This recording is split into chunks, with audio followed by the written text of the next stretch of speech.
Long days and pleasant nights. Have we met before? I cry your pardon. It's been a long night. Your nights? I'm not really sure. Set a spell. Let's palaver. You've heard the name Stephen King in one form or another, but not enough folk talk about his greatest and longest spanning work, The Dark Tower. The Dark Tower is a rich and expansive world of literature full of men, myths, and monsters. It tells the story of a very determined man who won't let a single thing stop him on his journey. I'm going to, I'm going to tell you his tale, mostly, and hope I can inspire you to read or listen to this captivating, funny, scary, and fascinating story that in itself is a love letter to literature and storytelling. It is my call to be telling you these tales tonight. The man in black fled across the desert, and the gunslinger followed. It started with the gunslinger, tired, confused, and on the verge of collapse from dehydration. The mule traveling alongside him looks much the same. He pulls to the side of the road to set a fire on top of the remains of a fire left behind from the man in black. He reflects on the last stop he made as he watches devils dance in the fire. It was a small hut on an even smaller farm. A young man with long red hair greets him. His name is Brown. He has a talking crow named Zoltan. The gunslinger is unsure if the man is an illusion or a trap. He decides that maybe he's real, and to stay for a meal and for a night of rest. He asked if the man in black has been through here, and he has. At least 2, maybe 6 weeks, Brown tells him. Time is soft here. He's not sure. The mule dies not long after. Zoltan eats its eyes out. He tells the man about where he was before. A small western town called Tull. He thinks the entire town could be a trap, or maybe an illusion. It's night and people are watching him. He stops by a barn and pays in silver to an unpleasant man in order to house and brush his mule. He asks some kids with no future where he can get some food. They tell him to go to Sheb's. This name sends a chill down him. Sheb is a name he knows from his past. He follows the demonic, evil plinking sound of a ragtime piano playing the tune of Hey Jude. People are eyeing him as he enters. He notices a man with green-stained teeth by the door. He's been chewing on the devil grass. This man looks like he should be dead. It disgusts the gunslinger. He sidles up to a plank on a sawhorse bar and orders 3 hamburgers and a beer. She tells him it's threaded stock. He doubts it. Wherever this meat comes from must have 6 legs. He asks if the man in black has been here, and the whole saloon grows quiet. After a man tries to step up to the gunslinger, the bar clears out. He shoots him in the foot, and the rest of the men drag him off. She agrees to tell him what happened for a trade, and he agrees. The weed eater named Nort had died. They were holding a vigil for him at the saloon.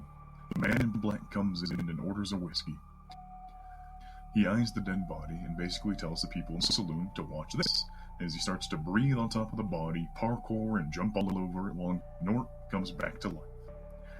After the man in black leaves and the town settles, Nort has a note for the bartender. She's always had a burning need to know of the afterlife, and Nort now has the ability to tell her every secret she's ever wanted to know, if she just speaks the magic word to him. The word is 19. She knows it's only a matter of time till she does. The man in black left her a trap. The gunslinger and the barkeep, Allie, bed together. She plays the fiddle for him, and they spend a few days together. A day passes, and the gunslinger explores the town. The gunslinger comes across a church congregation where a large woman is speaking of the interloper and the Crimson King with vigor. She doesn't sound like she's from around here. Her accent is different, far off from this place. The gunslinger is down bad for her mountainous thighs. Later, when she's alone, the gunslinger comes back, and the woman curses at him, convinced he's an angel of the devil, before she reveals to the gunslinger that the man in black left a child in her womb. The gunslinger then proceeds to take out his revolver. It's heavy and weighted. He puts it between her legs and somehow gives her a gunbortion.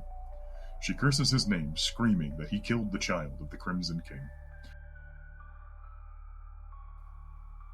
He heads back to Shem's and notices the town is empty and quiet. Far, far too quiet. There was people on the streets and animals running and kids playing beforehand. He gets to Sheb's, where Allie is being held captive by Sheb and the other townsfolk. She said the word to Norm. She couldn't help it. She couldn't help herself, but she said the word. Thus, this springs the trap and splits the entire town against the gunslinger. She knows far more than she could ever process and begs the gunslinger to kill her. There was a shrill, harried scream from behind him, and doors suddenly threw themselves open. Forms lunged, the trap was sprung. Then, men in long handles and men in dirty dungarees, women in slacks and in faded dresses, even children tagging after their parents. And in every hand there was a chunk of wood or knife. His reaction was automatic, instantaneous, inbred. He whirled on his heels while his hands pulled the guns from their holsters. The haps heavy and sure in his hands. It was Allie, and of course it had to be Allie, coming at him with her face distorted, the scar a hellish purple in the lowering light. He saw that she was held hostage. The distorted, grimacing face of Sheb peered over her shoulder like a witch's familiar. She was his shield and sacrifice. He saw it all, clear and shadowless in the frozen, deathless light of the sterile calm, and heard her. "He's got me. Oh, Jesus, don't shoot. Don't. But the hands were trained. He was the last of his breed, and it was not only his mouth that knew the high speech. The guns beat their heavy, atonal music into the air. Her mouth flapped, and she sagged, and the guns fired again. Sheb's head snapped back. They both fell into the dust. He proceeds to go on a badass run-and-gun scene, doing reload tricks and dude-perfect trick shots, and he gets stabbed in the ass by a fork. In the end, he murders everyone who came after him. All 39 men, women, and children that inhabited Tull. He takes his mule and continues on. Telling this story seems cathartic for Roland, like he was itching to tell. When he awakes the next day, his mule is dead, forcing him to carry on foot. Before Roland leaves, Brown asks for his permission to eat the mule. Roland agrees, continues on his journey towards the town. He's dehydrated again and near dying after traveling for God knows how long. He finds a long abandoned way station and collapses inside a shade. He's awoken sometime later, his head resting upon a pile of hay and water being dripped onto his lips. There's a young boy offering him water and jerky. The boy doesn't really know how long he's been there, or really how he got there. Somewhere before then, there was some man dressed like a priest, some man in some type of black robe. So the child hid. While Roland recovers, he decides to hypnotize the boy to try and see his memories. He takes a bullet off of his gun belt. He proceeds to dance it across his knuckles like a coin. The boy's vision opens up, and he begins to speak to the gunslinger. The boy only remembers a little bit.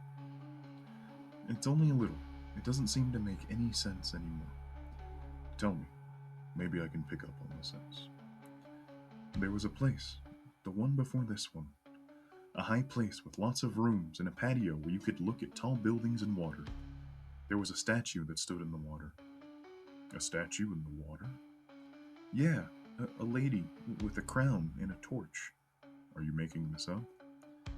I guess I must be, the boy said hopelessly. There were things to ride in on the streets, big ones and little ones, yellow ones. A lot of yellow ones. I walked to school.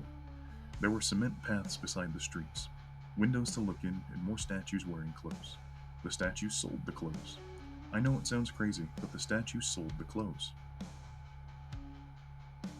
The gunslinger shook his head and looked for a lie on the boy's face. He saw none. I walked to school, the boy repeated fixedly, and I had a... His eyes tilted close, and his lips moved gropingly. A brown book bag. I carried a lunch, and I wore... The groping again, agonized groping. A tie. A what? I don't know.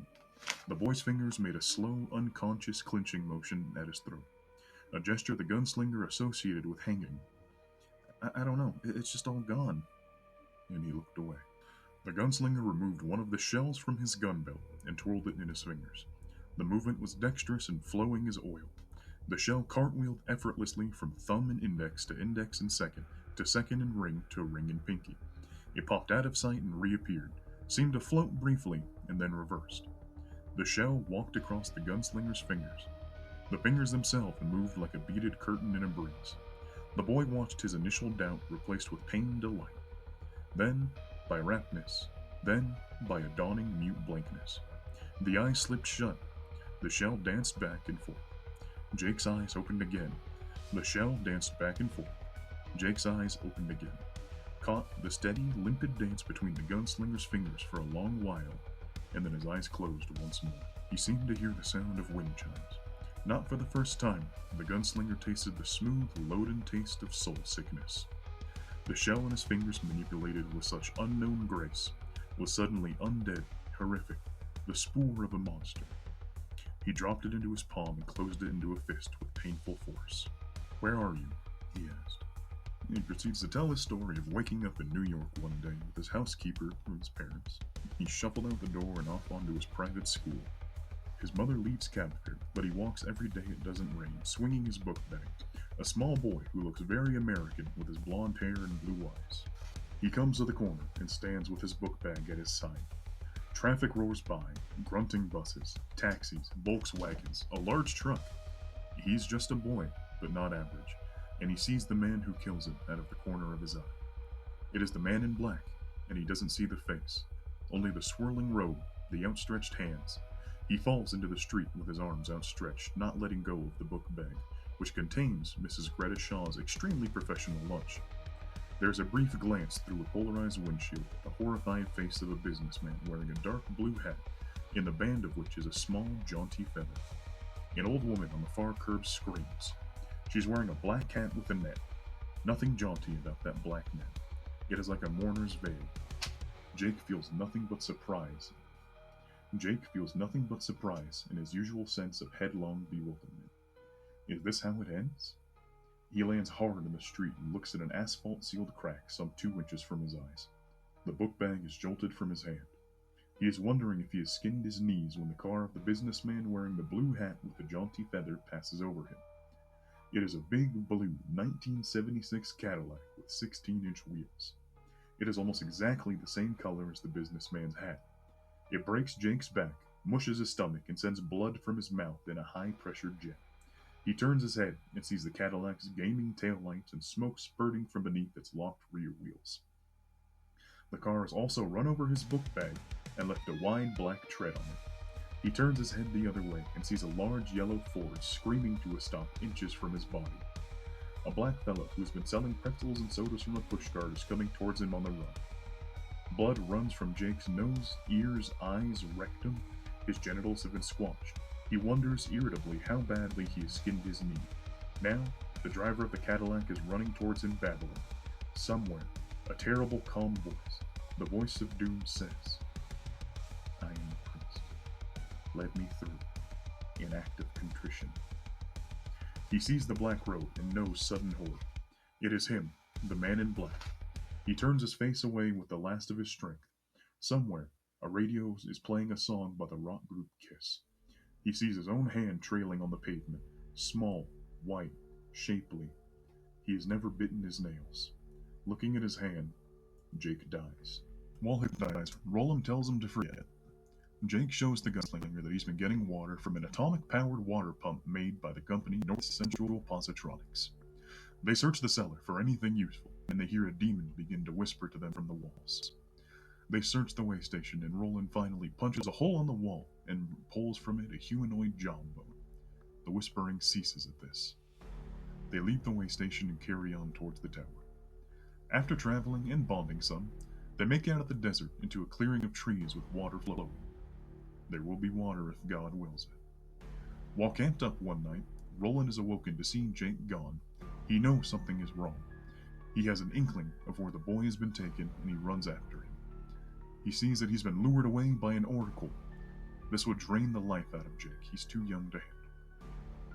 Roland saves Jake from the oracle with the jawbone and gives it to him to keep him safe. It can ward off evil. Roland has business to attend to with the oracle. He tells Jake to wait in camp, and if he's not back by morning, then for Jake to carry off on his own. Roland searches in his purse for something specific. A small white pill. Mescaline. He pops it before going after the oracle himself. He needs information about his quest, and deals can be made with these demons. There's only one way to get it from the oracle. The oracle is both a truth teller, a fortune teller, and a succubus. The gunslinger turned his eyes up to the faces in the leaves. A play was being enacted there for his amusement. Worlds rose and fell before him. Empires were built across shining sands where forever machines toiled in abstract electronic frenzies. Empires declined and fell. Wheels that had spun like silent liquid moved more slowly, began to squeak, began to scream, stopped. Sand choked the stainless steel gutters of concentric streets below dark skies full of stars, like beds of cold jewels. And through it all, a dying wind of change blew, bringing with it the cinnamon smell of late October. The gunslinger watched as a world moved on and half slept. 3. This is the number of your fate. 3. Yes, 3 is mystic. 3 stands at the heart of the mantra. Which 3? We see in part, and thus is the mirror of prophecy darkened.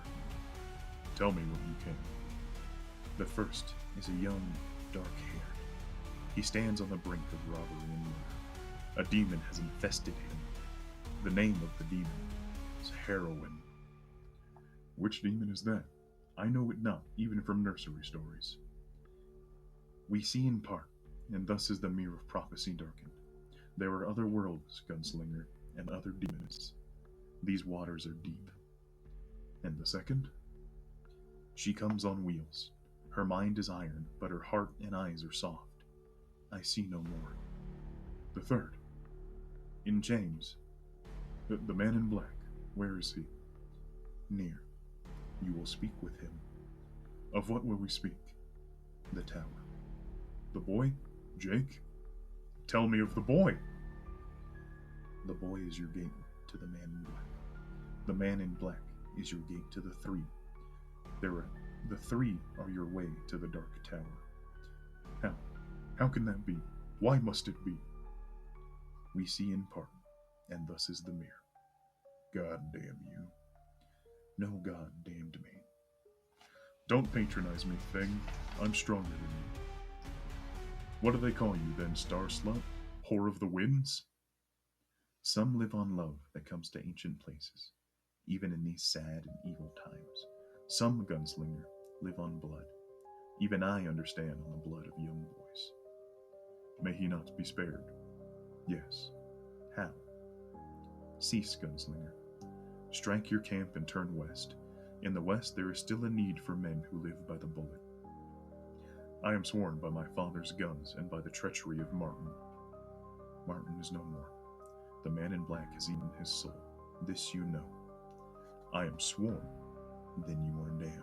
After Roland returns, Jake is starting to fear what will become of him. He tosses the jawbone aside. Time passes, and Roland tells Jake a story from his youth about he and his best friend and fellow gunslinger in training, Cuthbert, sneak into the kitchen at night after being denied dinner by their mentor and teacher, Court, while training with Roland's hawk, David. Roland and Cuthbert get food and pie from the cook, Hacks. They have to leave because they'll get in trouble if they're seen in the kitchen. So they leave to understairs nearby, and they overhear Hacks and another adult discussing a plot to poison the children of the town. They report this betrayal to Roland's father, and the plot is foiled, and Hacks is said to be hung. Roland and Cuthbert must go to the gallows the morning of the hanging, and remain there all day, until the hanging of Hacks is past and the crowd is dispersed. They're then to toss bread beneath the dead man's feet for the crows to pick at. Roland was thrust into the trial of manhood at the age of 14 by his father's court magician Martin, who has been having an affair with his mother, Gabrielle. Martin meant for Roland to catch them. Martin wanted them to be seen. He wants Roland gone. He wants Roland sent west. Roland goes and challenges his teacher Court in battle. He is allowed to choose his own weapon. Before the test can begin, Court begs Roland not to go through with this test. He does not want to see his best pupil exiled. But Roland must. The boy began to stroke David very carefully. Court most probably would not have believed it if he had seen it, but Court did not believe the boy's time had come either. I think you die today, he said, continuing to stroke. I think you will be made sacrifice, like all those little birds we trained you on. Do you remember? No, it doesn't matter. After today, I am the hawk. David stood in his armor, silent and unblinking, indifferent to his life or death. You are old, the boy said reflectively. And perhaps not my friend. Even a year ago, you would have had my eyes instead of that little string of meat, isn't it so? Court would laugh. But if we get close enough, which is it, Bird? Age or friendship? David did not say. Have you come here for a serious purpose, boy? I have come for a serious purpose, teacher. Have you come as an outcast from your father's house? No, I have so come, teacher, and would remain outcast until he has bested Court. If Court bested him, he would remain outcast forever. Have you come with your chosen weapon? I have so come, teacher. What is your weapon? This was the teacher's advantage, his chance to adjust his plan of battle to the sling or the spear or the net. My weapon is David, teacher. Court halted only briefly. So then you have at me, boy. I do. Be swift, then. And Court advanced into the corridor, switching his pike from one hand to the other. The boy sighed flutteringly, like birds, as their compatriots stepped to meet him. My weapon is David, teacher. Did Court remember? Had he fully understood? If so, perhaps it was all lost. It turned on surprise and whatever stuff the hawk had left in him. Would he only sit, disinterested on the boy's arm, while Court struck him brainless with the ironwood, or seek high, hot sky? They drew close together, and the boy loosened the hawk's hood with nerveless fingers. It dropped to the green grass, and the boy halted in his tracks. He saw Court's eyes drop to the bird and widen with surprise and slow dawning comprehension. Now then, at him! The boy cried and raised his arm, and David flew like a silent brown bullet, stubby wings pumping once, twice, 3 times before crashing into Court's face, talons and beaks searching. David tears at Court's face and allows Roland to take the win. Court is mortally wounded, and Roland has passed his test. Court yields, and Roland is a gunslinger officially. The youngest gunslinger in Gilead's history at the age of 14. He is not sent west. Jake and Roland spot the man in black in the mountain. Jake smells him first, and Roland does too. The man in black warns them that he will only meet with one of them on the other side, exacerbating Jake's suspicion and fear that Roland will either murder or forsake him. Roland and Jake ride an antiquated railway handcar through the mountain's twisty tunnels. They're assaulted by enormous subterranean creatures with eyes on the sides of their head known as slow mutants. Roland does some sick-ass trick shots and blows them all away. They manage to escape and carry on down the tunnel. They come across train cars full of skeletons, all fully clothed. Some look like bellhops, some look like ordinary people, and a lot of them look like military. Jake is getting more afraid of Roland. They find the man in black, and as Jake dangles precariously from the tracks, Roland comes to a pivotal choice: save Jake or pursue the man in black. Roland chooses to follow the man in black. He laughed above them, and the sound crashed around them, reverberating like surf in filling cave. The boy screamed and tottered, a windmill again, arms gyrating through the scant air. Metal ripped and slopped beneath them. The rails canted through a slow, dreamy twisting. The boy plunged, and one hand flew up like a gull in the darkness. Up, up, and then he hung over the pit. He dangled there, his dark eyes staring up at the gunslinger in final blind lost knowledge. Help me. Booming, racketing. Come now, gunslinger, or catch me never. All the chips on the table, every card up but one. The boy dangled, a living tarot card, the hanged man, the Phoenician sailor, innocent, lost, and barely above the wave of a Stygian sea. Wait then, wait a while. Do I go? The voice so loud he makes it hard to think. The power to cloud men's minds. Don't make it bad. Take a sad song and make it better. Help me! The trestle had begun to twist further, screaming, pulling loose from its self-giving. Then I shall leave you. No! His legs carried him in a sudden leap through the entropy that held him above the dangling boy, into a skidding, plunging rush toward the light that offered the tower, frozen on the retina of his mind's eye in a black freeze. Suddenly, silence. The silhouette gone. Even the beat of his heart and the trestle settled further, beginning its final slow dance to the depths, tearing loose, his hand finding the rocky, lighted lip of damnation. And behind him, in the dreadful silence, The boy spoke from too far beneath him. Go then. There are other worlds than these. And Roland lets the boy fall to his death. He lets go of the edge and falls without screaming. Roland makes his way out of the tunnel alone. Confronted by the man in black, he fires 12 shots at him, and not a single one hits. They find the man in black. The gunslinger and the man in black hold palaver. The man in black tells Roland about his fate by drawing tarot cards. There's stuff about the sailor, the prisoner, the Lady of Shadows, and more. The man in black says he's a pawn for the true enemy who controls the Dark Tower. The man in black tries to tell Roland that he's insignificant in the grand scheme of the universe. The man in black rolled 2 cigarettes, one for Roland and one for himself. Walter. Sit, the man in black invited. I tell you my story. Yours, I think, will be much longer. I don't talk of myself, the gunslinger muttered.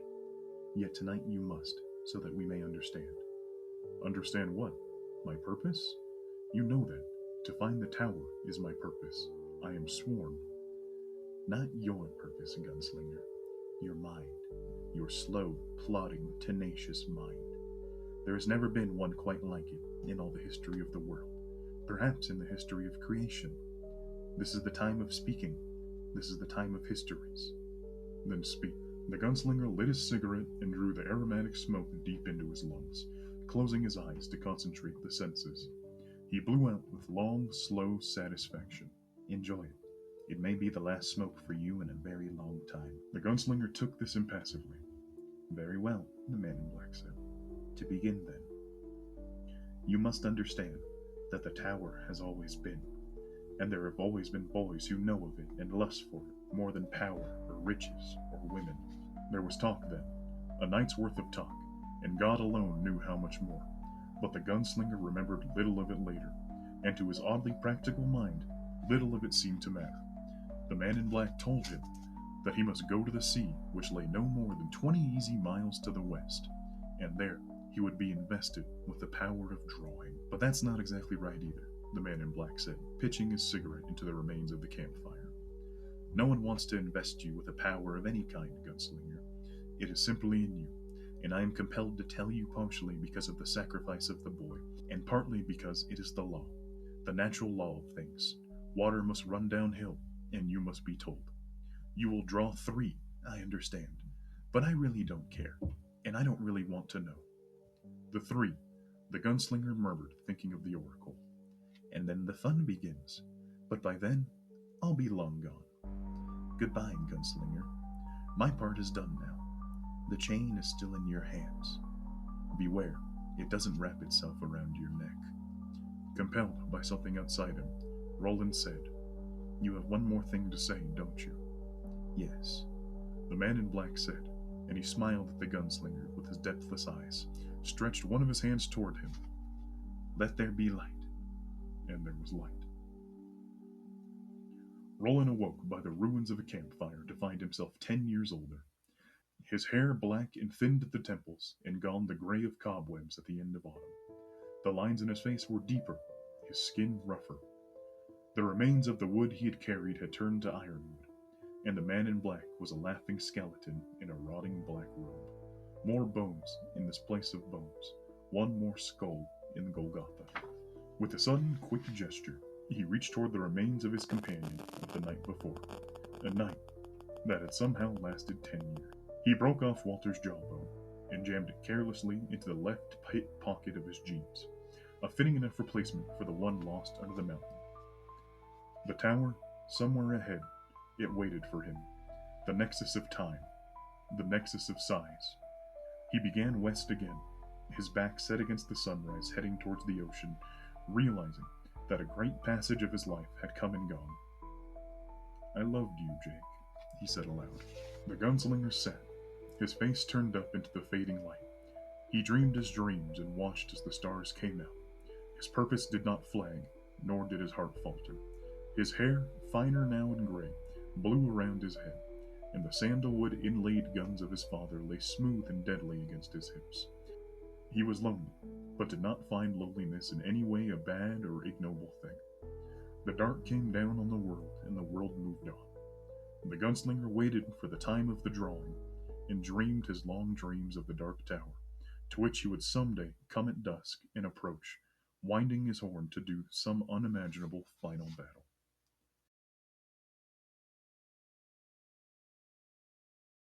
If you like this video, then I strongly encourage you to buckle the fuck up and carry on this journey with me.